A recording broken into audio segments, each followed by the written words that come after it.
Good morning. Welcome to JP's Morning Brief for April 17th, 2026. Good morning, everybody. Welcome to the podcast. I hope everyone's prepared for the weekend. I was just outside getting the paper. It looks nice. It's really, really nice. So as we get started, don't forget to click that follow button, please. Um, as we expand the numbers of the GP8 report channel, thank you all very much for joining me in the morning times. I really like doing this. Uh, and then click that like button, that thumbs up button, please, and then get in the chat. Rumble provides the chat for all of us to enjoy and have fun with, and to communicate with each other. Some of us already got started in it. It's me and my buddy Covite for life. But yeah, join in. I communicate back and forth. If I see y'all put something in there, I'll talk about it too. Okay. So thank y'all very much. All right, let's get started. We have America 250 for this morning for April 17th, and then this afternoon when I do the JPA report, I'll have April 18th. Okay. So April 17th, 1776, letter from John Penn to John Adams. After a tedious journey occasioned by bad roads and wet weather, I arrived here in good health. As I came through Virginia, I found the inhabitants desirous to be independent from Britain. However, they were willing to submit their opinion on the subject to whatever the General Congress should determine. North Carolina far exceeds them occasioned by great fatigue, trouble, and danger the people here have undergone for some time past. The gentlemen on the first fortunes in this province have marched as common soldiers, and to encourage and give spirit to the men have footed it for a whole time. Lord Cornwallis, with 7 regiments, is expected to visit us every day. Clinton is now in Cape Fear with Governor Martin, who has about 40 sails of vessels, armed and unarmed, awaiting his arrival. The Highlanders and regulators are not to be trusted. Governor Martin has coaxed uh, a number of slaves to leave their masters in the lower parts. Everything base and wicked are practiced by him. These things have totally changed the temper and disposition of the inhabitants that are friendly to liberty. All regard to fondness for the king, for the nation of Britain is gone. A total separation is what they want. Independence is the word most used. They ask if it is possible that any colony, after what has passed, can wish for reconciliation. The convention has the convention have tried to get the opinion of the people at large. I am told that in many counties there were not one dissenting voice. 4 new battalions are directed to be raised, which will make 6 in this province. The officers are now recruiting, and it is absolutely necessary to have the men raised in a short time. And this is a bad season, as many persons have begun to make a crop. They have agreed to give 40 pounds of bounty. We are badly for muskets. I fear we shall be obliged to use rifles. However, the people think we can do anything. They are determined to die hard. I never saw men appear to have more spirit, to be more determined. Do, sir, attend the dangers that threaten us, and afford this colony of all the assistance you can. We are endeavoring to form a constitution that it is thought necessary to exert all the powers of government. You may expect it to be a popular one. We have about 200 prisoners here, all of them officers. I suspect we must try to get some of our sister colonies to take them, as we are obliged to have a strong guard. Please give my compliments to your brother delegates and also to the gentlemen of Virginia. I had not time to write them. Colonel Lee and Mr. White would not be displeased at the sight of this. The bearer is waiting and can only add that I am with great respect your most obedient servant, John Penn. Another really good letter into the insights of what is transpiring toward the march to the Declaration of Independence. All right. If y'all like that letter, give me an American flag. And I'm going to start us off right. I'll be the first one to do it. That was an awesome letter. All right. So, into the update. All right. So, Iran update. Operation Epic Fury. This is the day 10 of the ceasefire. The blockade continues in the Gulf. Matter of fact, it was put out last night that we are going to push the essence of the blockade through much of the seas of the earth. And if we see an Iranian vessel with oil on it, we're going to seize it and bring it into our control. All right. Trump urges Hezbollah to act nicely, quote unquote, during their ceasefire.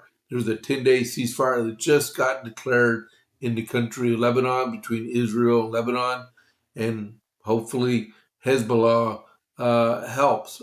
I did hear that there was exchange of rocket fire before the ceasefire was supposed to take place.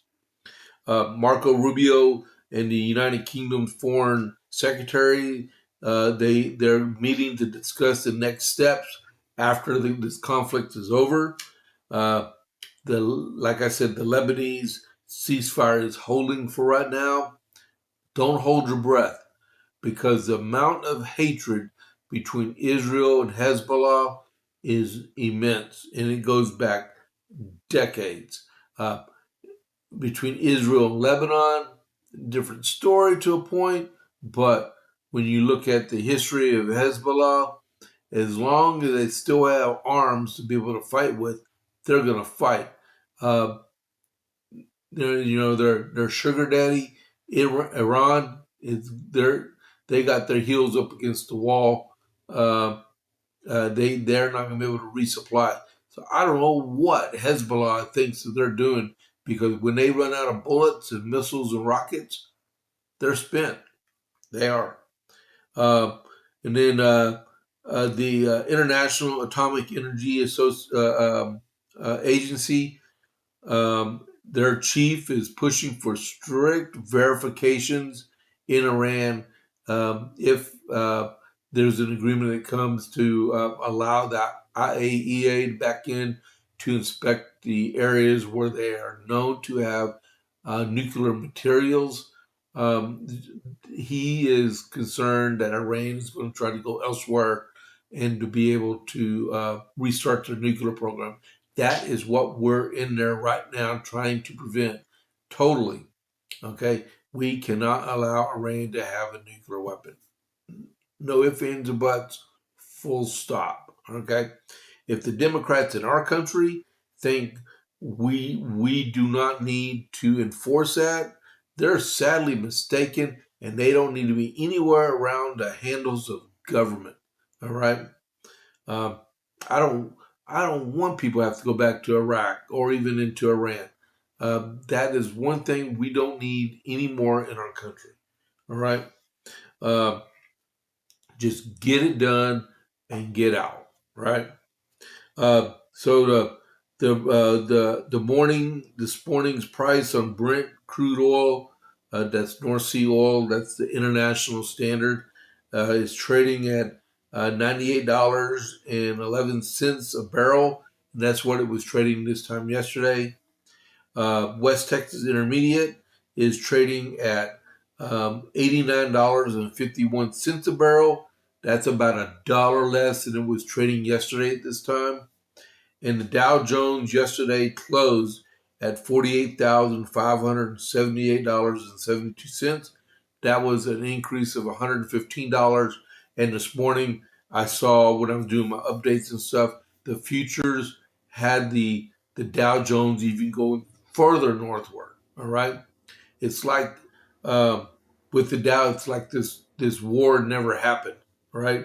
And I'm glad the price of oil is going back down. It needs to go back down about $30 a barrel soon, or we're going to really hurt in November when it comes to these elections. Because people, I'm telling you, we saw it last night in New Jersey. They don't care unless it has to deal with their wallet, right? Um, Sometimes, most of the time, right? So, um,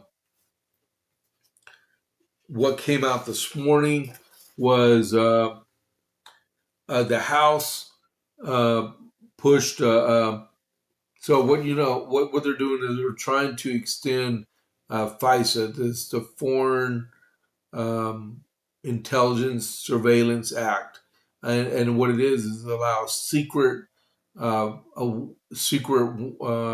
surveillance warrants for people in the United States and stuff for when it deals with intelligence, and it's expiring on the 20th of April or the 30th of April, something like that, and they can't come to an agreement with it. President Trump wants it extended out for 5 years, and they made some changes in it. And there's some conservatives in the House that object to it totally, right? And they're trying to do a 10-day extension through the House. They passed that at 2 o'clock in the morning. So right before I woke up to start doing show prep, they were just finishing up their activities in the House of Representatives. That is what we pay them $176,000 a year to do, to represent us. And if they got to take a vote at 3:30 in the morning, so help me, let them take that vote at 3:30 in the morning. Because I'm tired of a do nothing Congress. If I send you to Congress, I expect you to do your job. Uh, so President Donald Trump um, uh, President Donald Trump pushed to extend the government's controversial warrantless surveillance powers suffered a minor setback early Friday morning after a group of conservative lawmakers rejected a compromise deal that would have extended the program for 5 years while incorporating some minor reforms intended to appease GOP privacy hawks. Shortly before 2 a.m. on Friday, the House of Representatives approved a 2-week extension of Section 702 of the Foreign Intelligence Surveillance Act, giving lawmakers until April 30th to reach a deal. Okay, that's just in the House. It would, like the headline says, it punted it to the Senate because the Senate's got to approve it, and they're planning to do it by unanimous consent this morning, and then send it to the president to sign. All right. House Speaker Mike Johnson voiced confidence that his conference can come to an agreement by the end of the month. Okay. We are very close. We were very close tonight. Some of the nuances with the language and some questions that need to be answered, and we'll get it done. The extension allows us some time to do that. Okay, before I go to the next story, because we're already at 6:44, and thank you everyone that's listening today. And please, if you're watching this, click that follow button, and then give me a like for this episode. Okay. Um, the short-term FISA extension came the other day. I don't want to read that. I'll read that later on. I want to read the part where I read in there about Lauren Boebert. She's that firebrand Republican from Colorado, right? And there's a lot of people don't, and I don't like everything that comes out of her, right?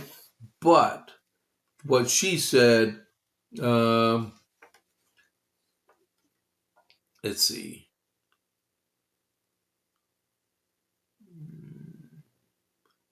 We're always threatened, Bober said. Oh, yeah. Okay. Here it is.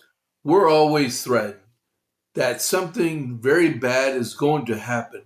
People will die if we don't reauthorize 702, Bober continued. But many men and women, thousands have died for the Fourth Amendment. And I'm going to continue to stand up and protect the Fourth Amendment right for all American citizens. She hit the bullet right on the mark.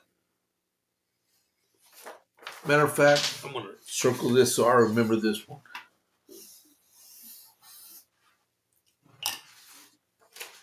That Constitution we have in the Bill of Rights means a lot to our country. And the fact that we have a congressman that a lot of people don't like that made a statement like that, I wish he was in Texas. Because I wish my congressman, John Carter, would stand up and take a stand on the Constitution and support it and make statements like that. That is awesome. I really appreciate her standing up for Americans the way she did. Oh, that was awesome. That was good. And then we regress even a little bit way farther to the left. In New Jersey, New Jersey's 11th congressional district, they had a special election on a Thursday. On a Thursday. This is getting ridiculous. Let's have our elections on Tuesdays like we're supposed to, and not secretly replace congressmen and congresswomen. So this special election last night, it wasn't going to affect the Republicans because it's in a 60-40 district in New Jersey, which we lost again, 60% to 39%, right? And it was for the congressional district that Mikey Sherrill, she's the new governor of New Jersey. She was a congresswoman before she got elected. So they had to replace her. They replaced her. They replaced her with a bleeding heart communist. I wrote down in her socialist. She ain't no cotton picking socialist. I mean, she's a communist. She is. What they said on the news this morning. This stupid lady, her name is Analia Mejia, okay, from New Jersey. She's a bleeding heart communist, and now you thought Omar and AOC were progressive leftists. She just did laps around them. This girl shouldn't even be in the country. We need, oh my goodness, man, I don't know what we're doing with our country, but what we're doing, we're destroying it from the within. My fear is a whole bunch of these Mejias are going to get elected in November and going to destroy our country. Oh, okay. So I'm going to read. There was just a little bit that was printed off about this special election, right? We need to get our act together as conservatives and get conservatives elected. Get honest to goodness candidates that put a fight up against these communists and get elected. You got to get out there and get off some of these news networks. I'm the conservative choice for my district. You know what? Get your butt out there and get inside the cities and campaign like you want the job in the first place. Mr. Hathaway, I saw you on TV and you did not impress me. You did not impress me. I don't know what people think about when I'm going to run for office. I'm going to get elected. Now, you can look over my left shoulder. I've been elected to different offices. I know what it takes to get elected. Y'all jokers, you're just wasting donor money. You should have just gave all the money to Miss Mejia so she could just finish it up and run unopposed. Because y'all guys are jokers. So progressive let me rephrase this, communist Democrat Ananilia Mejia defeated Republican Joe Hathaway Thursday night in a special election to replace New Jersey's Democrat Governor Mikey Sherrill in the House, thereby keeping the seat blue. Was there any doubt, right? The Associated Press called the race for Mejia with 69% of the vote as of publishing time, compared to Hathaway 29%, which I told you what the update was. Mejia will now serve the remainder of Sherrill's term and is seeking a full term in the state's Democrat primary later this year, which is like June 2nd. Hathaway is running for the Republican nomination, so it's going to be a rematch. Maybe he'll listen to my voice and get out there and get it done, right? The 11th district, which covers parts of Essex, Morris, Passaic counties in northern New Jersey, used to be a Republican stronghold, but is now increasingly Democrat since President Trump's first term, all right? Because we're weaklings. You good-for-nothing politicians are going to ruin my country that I served 25 years in the Army with. And y'all going to destroy it from within, and we're not even, our grandkids, I have a grandson, he's not even going to remember our country or remember what we had and our parents had growing up in our country, because you're going to let them destroy it. Man. Oh. Okay. So this tallies into this. I'm 6:52. Man, I'm going to run out of time. All right. Justice Thomas warns progressivism, that's what we were just talking about, is a threat to America in rare public remarks. He was at the University of Texas at Austin.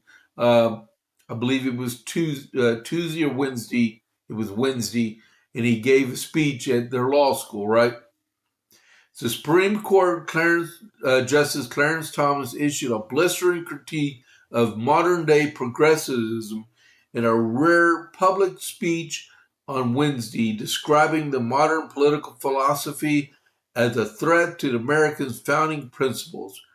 Speaking at a packed auditorium of students and faculty at the University of Texas to mark the 250th anniversary of the signing of the Declaration of Independence, Thomas, the Supreme Court's longest-serving justice, urged the nation to revisit the philosophical foundations of U.S. governance. He said Wednesday that the values embraced by the nation's founders have fallen out of favor in recent decades and urged younger generations to stand up for those principles. I think if we don't stand up and take ownership of our country and take responsibility for it, we are slowly letting others control how we think and what we think, he told the audience. And I'm going to end it on this, right? Progressivism seeks to replace the basic premises of the Declaration of Independence and hence our form of government. Thomas said Wednesday evening, drawing a direct line between contemporary political movements and what he described as a departure from the Constitution's original meaning. What do y'all think about that? He is on the mark. Clarence Thomas is one of the, if not the greatest Supreme Court justice we have ever had in our country. He hits it right on target, still on the target, right there through the center. We are going to sadly miss him one day when he's finally off the Supreme Court, but we cannot fail him. We cannot fail God. This is our country. This is our country we fought for and died. If you listen to my America 250, you're hearing the words of of our founding fathers, especially George Washington, what is transpiring 250 years ago. And we're going to throw it all away to a bunch of no good, nonsense, Democrat communists that want to destroy everything of essence. If they, you know what, if we had a chance, if to give them, they would absolutely destroy and override our Constitution and rewrite it.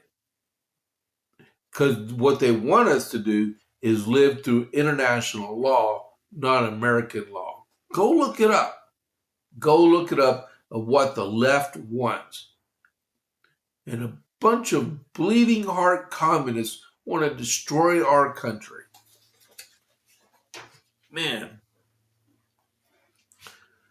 let me catch my breath for a second. Let me get ready for the raid also. So, you talked about those.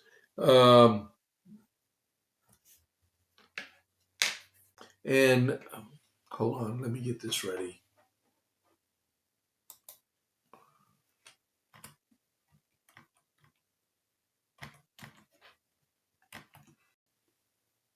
Okay, so what do I got to look at here?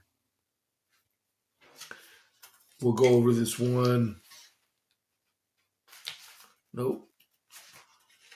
Nope. Nope. Yeah, here we go. So, it's already 6:56. I'll just go over this real quick. So, if y'all notice in the House of Representatives, they got 50 people, 50 Democrats that have banded together, and they introduced, they want to introduce, well, it's 12 Democrats. They want to do 6 articles of impeachment against Pete Hegseth for doing his job as the Secretary of War. All right. I got this from Fox News. House Democrats filed 4 more articles of impeachment against Secretary of War Pete Hegseth on Wednesday, accusing the Trump cabinet member of abusing his office by committing war crimes. I don't know what kind of war crimes he's committing, but they say he is. Representative Yasmin Ansari introduced 6 articles of impeachment against Hegseth, along with 12 other House Democrats. She said he broke his oath to the Constitution, put U.S. troops at grave risk through unauthorized disclosure of classified information, engaged in abuse of office and conduct beneath the dignity of his office, and carried out the unlawful military actions despite his obligations refused, including strikes on civilians and girls in Minab, Iran, Ansari said in a statement announcing the formal filing of the resolution. And she further claimed Hegseth's conduct meets the threshold for high crimes and misdemeanors and warrants immediate removal from Congress. Well, it ain't going to go nowhere right now unless, said communist Democrats take the House and take the Senate. And then, President Trump will probably veto everything that comes out of the Congress. So they don't care, right? It'll die. It'll die in it won't make it to the to a vote anyway. All right, we're at 6:59. Hey, thanks for joining me this morning for the podcast. I will go more into detail on all this at noon Central, 1 Eastern, on the JP8 report, and that'll be episode 374. Thank y'all very much for allowing me to bring this to you this morning. Hopefully I didn't go on too much of a tirade. I can feel it in my voice. I'm very passionate on what it means to be an American and what I gave 25 years of my life in the Army, and I've got several friends that gave their life for that Constitution. And this is something that's willing to die on the hill for, okay? But hey, let me initiate this raid. and we'll go enjoy Vince, okay? Let's see.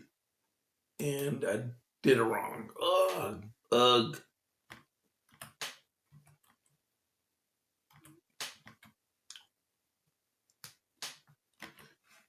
Let me do it again.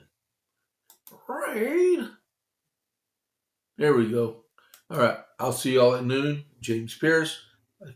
See you on the flip side. I am out. You got 5 seconds.